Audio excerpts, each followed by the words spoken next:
Ladies and gentlemen, it's the 35th day of the Russian war of aggression and the ninth year of Russian-Ukrainian war. I'm Andriy Shevchenko. On behalf of the Ukraine Media Center, I would like to welcome all the journalists sharing our fight for freedom with the world. We have an incredibly important interlocutor now. We'll be joined by Mikhailo Podolyak, advisor to the Chief of Staff of the President of Ukraine, a member of the Ukrainian negotiation team at the peace talks with the Russian Federation.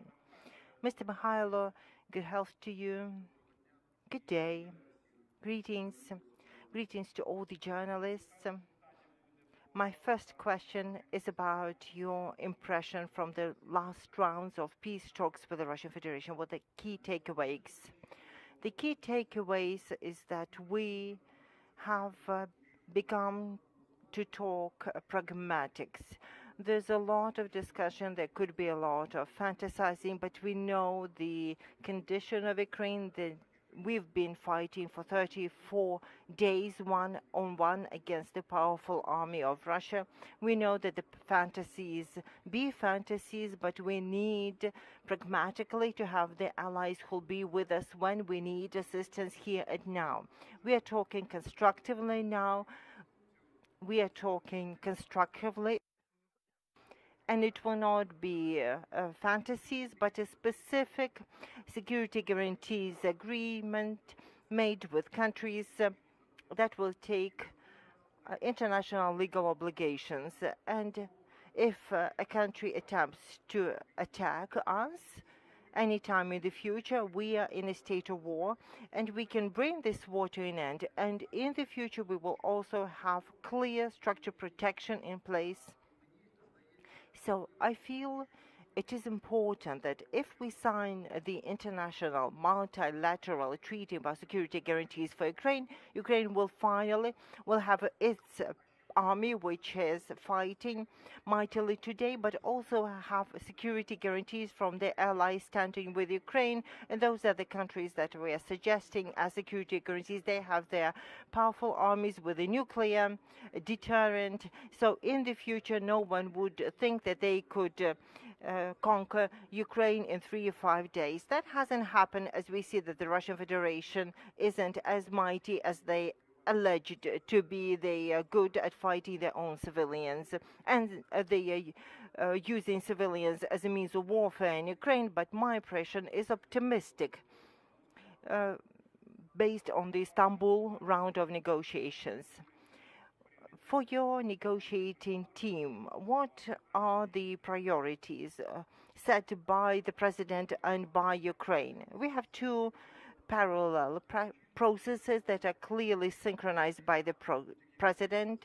The negotiations, as any war always entails, a negotiation track, and the second track is the defense mounted by the armed forces of Ukraine. They bring victories that we can use as negotiation levers. If during the first round of negotiations Russia spoke the language of ultimatums, and they thought that they would complete their aggressive special operations very soon, which was war indeed, now we have a very clear, very specific construction that we have received owing to the Ukrainian army, and we've sidetracked the Russian demands. Russia has sidetracked its demands because they realize they need to be talking to Ukraine on different terms, and everything pertaining to sovereignty, territorial integrity is non-negotiable for us. And this is stated by the President. He sets the terms for us. We are pragmatic.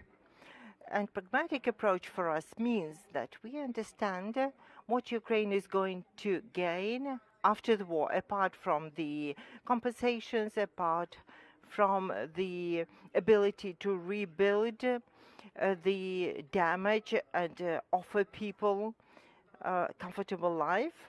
So an outcome of the negotiation process for us is going to be a very different new security architecture that would never allow similar aggressions from Russia to come onto Ukraine. Now we are open for questions. Hi, good afternoon. Italian National Broadcasting Radio. Two questions. The first one: what would be put on referendum, and when can be done the referendum during wartime? And regarding the new security architecture that you are speaking about, Italy should be one of these countries involved. So, what role do you expect from Italy in this new architecture for Ukraine's security? Thanks.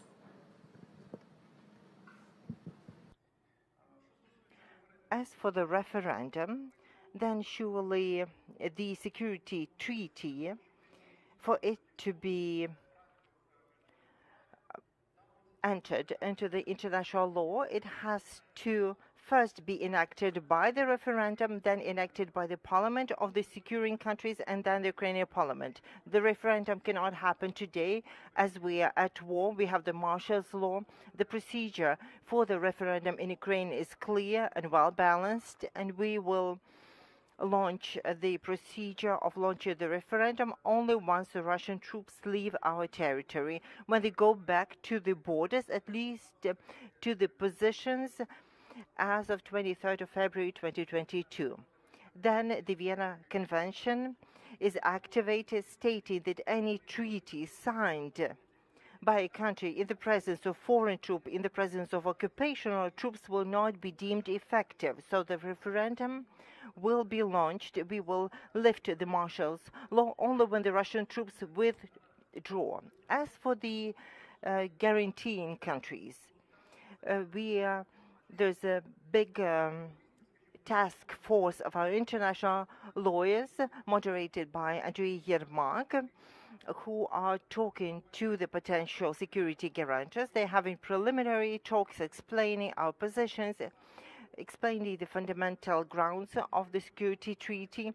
Then legal groups go through the consultations, and all the countries. This is going to be an open treaty. So we'd like to bring in the Security Council countries plus Turkey, Germany, Poland, and some other countries, but it will be an open treaty, and any country can join.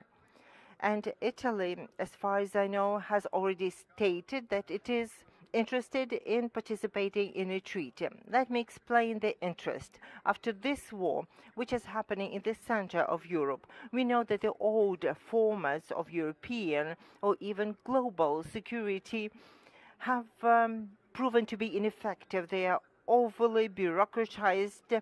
They don't want to take on responsibility and are unwilling to make some decisions that they are unprepared for. So if there is an aggressor country which invests its GDP in its armed forces and is going to take an aggressive stance, seeking expansion, and the smaller countries, smaller in terms of resources, smaller in terms of their spendings in their army and weaponry, are seeking effective mechanisms when they wouldn't just speak out and express concern, but have allies that will stand with them and take part in operations or provide arms or conduct defense advisor level consultations or bring humanitarian relief, give financial aid. And it won't happen like it did in Ukraine, when on the first few days of war, Ukraine was fighting one-on-one with no support whatsoever. So we'd be very grateful to Italy if it joins the list of the countries offering our security guarantees, and many will consider this architecture designed by Ukraine, offered by Zelensky, and consider that those architectures could be a potential for the future. And this treaty that will center around Ukraine, the countries will be able to build another, a much more effective security architecture for the world. We have the time for last two questions. Now we hear the matters of security, guarantees a neutral status mentioned in negotiations more often. And you also mentioned the initial requests of Russia, like denazification, demilitarization, language questions, some disputed territories. Are these questions postponed or are they off the table? This is my block of questions. And the second, at what stage and how far has the preparation for the presidential meeting gone? Let me start with the second question, as it's more straightforward. The package of the documents is ready, and we have submitted our suggestions to the Russian party, saying that in principle this is time to prepare the presidential level meeting. When is that going to happen is rather a logistical question, as the Russians need to go over our suggestions, give some preliminary response. Now we are working at the working group level online, clarifying different points, so the package of the documents is ready. The key document is the Treaty on Security Guarantees and the Armistice, and the countries that Mr. Yermak is reaching out to are in the loop, so we can expect a presidential level meeting to be held sometime soon. When it's too early to tell, that is a logistical issue. As for humanitarian bloc, there are two aspects here. Firstly, I'm not quite clear why someone else should moderate our cultural space, literature, language, etc. It's for us to decide. This is our heritage, this is our country, and if there is outside intervention, it seems strange. And there's another dimension, that a country called Russian Federation doesn't have an adequate take on the world, and Ukraine in particular. It got bogged down in propaganda myths like denazification, all people wanting to speak Russian language, Russian speaking nationals being limited. We are a very open country. We are transparent. We have open borders. We have free mass media, unlike the Russian Federation. We are in open space, and all the problems that Russians have invented for themselves never existed in Ukraine. And when you start asking for examples, give us examples of denazification. Who are they? Unlike Europe, we don't even have any ultra-right-wing political groups who have their representation at the ground level and in the parliaments, whilst there are such groups in some countries of Europe. We don't have any.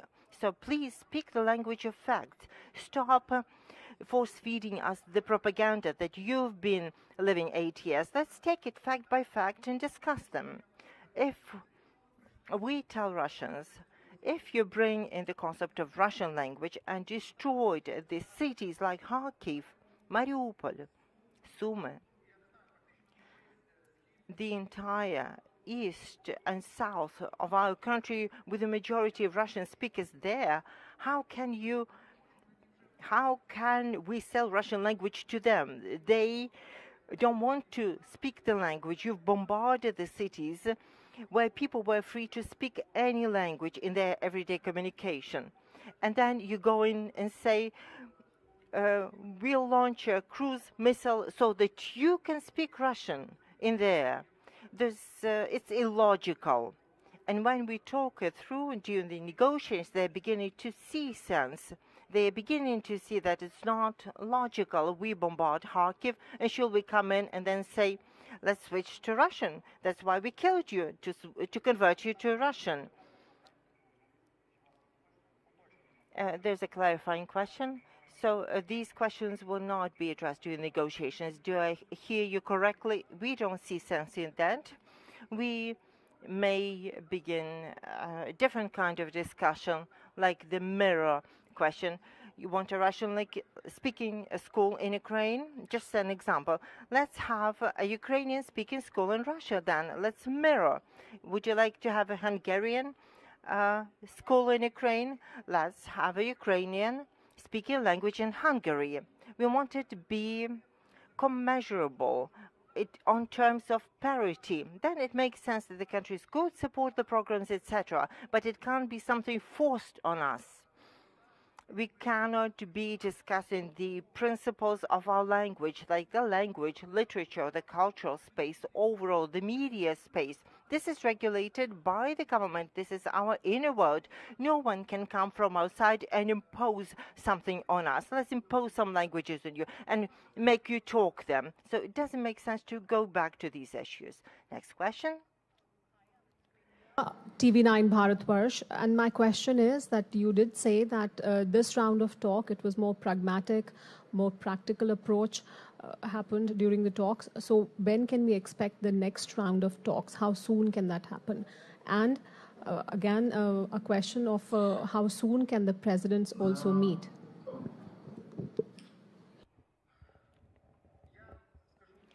Let me give you a straightforward answer.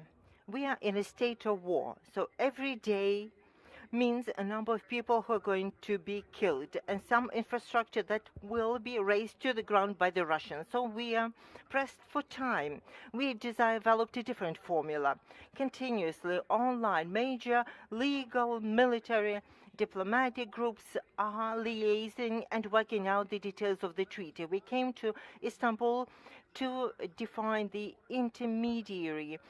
intermediate positions that will underpin the key documents. In our opinion, as we see it from the Ukrainian negotiating team, we are seeing a possibility to sign preliminary agreements and we can launch the presidential meeting process.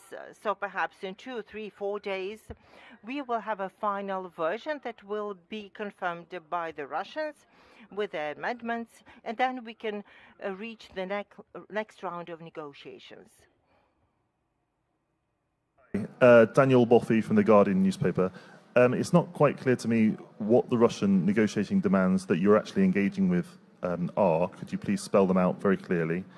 Is Russia accepting of this new international treaty of which you speak with the Permanent Security Council members as securing that? Secondly, what is Roman Abramovich's role in the talks? And thirdly, whose role? What is Roman Abramovich's role in the talks, in the peace talks? Thirdly, do you believe anyone in the Ukrainian negotiating team was poisoned in early March? A yes or no? Thank you.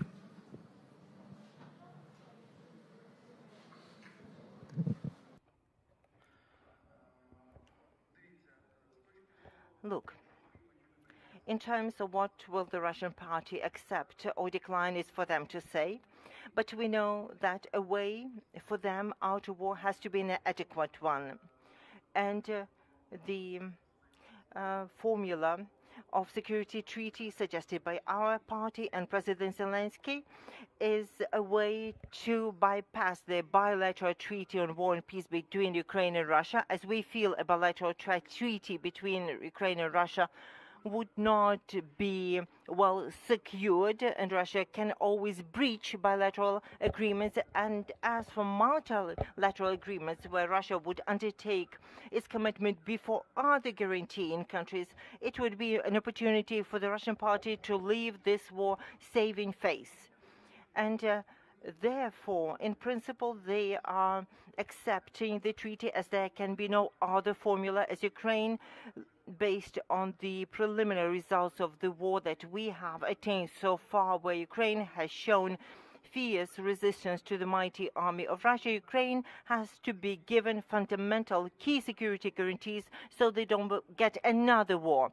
So I believe we will specify the treaty in a few days, and this treaty will be acceptable for all the countries guaranteeing our security, as it is a voluntary commitment they're taking before Ukraine. Secondly, about Mr. Abramovich. In the media space, it's been known that he is a very effective go-between for the delegations. He's moderating the process to prevent misunderstandings when the parties would make some statements and the other party would misconstrue this statement for the logistics of the negotiations. So Mr. Abramovich is very effective in his mission of being an intermediary between the delegations. As for the poisoning, I don't quite get it. It's a speculation, some conspiracy theory meant to impose pressure on the delegations, creating some mysticism and detracting the delegation from the essence of the negotiations. The delegation on both sides have been working. Mr. Abramovich is working, I'm working, so there's no point I need to speak of if everybody is performing. Mr. Mikhailo, somehow during the negotiations there was a statement made by the Russian delegation that Russia is going to drastically reduce its military combat operations in Kiev and Chernihiv regions. What was that about? In my opinion, purely psychologically, the Russian party has a different take on the war, on the conflict, knowing that the consequences for Russia in all domains, reputational, financial, military, economic, will be devastating for Russia. And they know that Ukraine came out with a constructive offer of this treaty and to make a step towards us. They stated they would drastically reduce the combat operations in Kiev and Chernihiv regions. We have not seen any abatement of fighting. We have seen the same assaults launched on our cities. There are some minor maneuvers, but they haven't become common. And secondly, we realized it could be a tactical move when some units are just regrouped from a direction which has been denied to them, as we have powerful defenses there, and they are willing to redeploy their troops to Donetsk and Luhansk area and Mariupol, which are of great importance to them. And since they are running short of reserves, they could regroup their forces and show it off as a step towards us. But we are a normal country in Ukraine, unlike Russian Federation, for values and morale. We will consider that the Russian Federation, by making this decision, is making a step towards us and a step towards peace, towards ceasefire and withdrawal of troops from the territory of Ukraine. And my last question to you, Mikhailo, we are counting a month from the beginning of the Russian aggression. When asked afterwards, what images will be in your head? What are your personal takeaways from this month? The images before me, there will be a word Ukraine spelled in golden letters. This is a country that is now rewriting the history of the world, saying that you can be incredibly brave, you can be free and sacrifice your life for these values. The entire country is standing to protect our right to be free. And the President of Ukraine, the government, all Ukrainians, the cities in the south, in the east of Ukraine, are fiercely Ukrainian, and they defy the armed aggressor barehanded. This is going to change the global morale. It's not just about the security architecture that is going to change. It's not Ukraine defending its statehood. It's about the course books of history writing Ukraine in huge capitals. Thank you. Thank you, Mikhailo Podolyak, advisor to the Chief of Staff of the President's Office, a Ukrainian negotiator at the peace talks with the Russian Federation. Mr. Mikhailo, thank you sincerely. Thank you, Andriy. All the best. Completes our program for today. Thank you for being with us, and stand with Ukraine.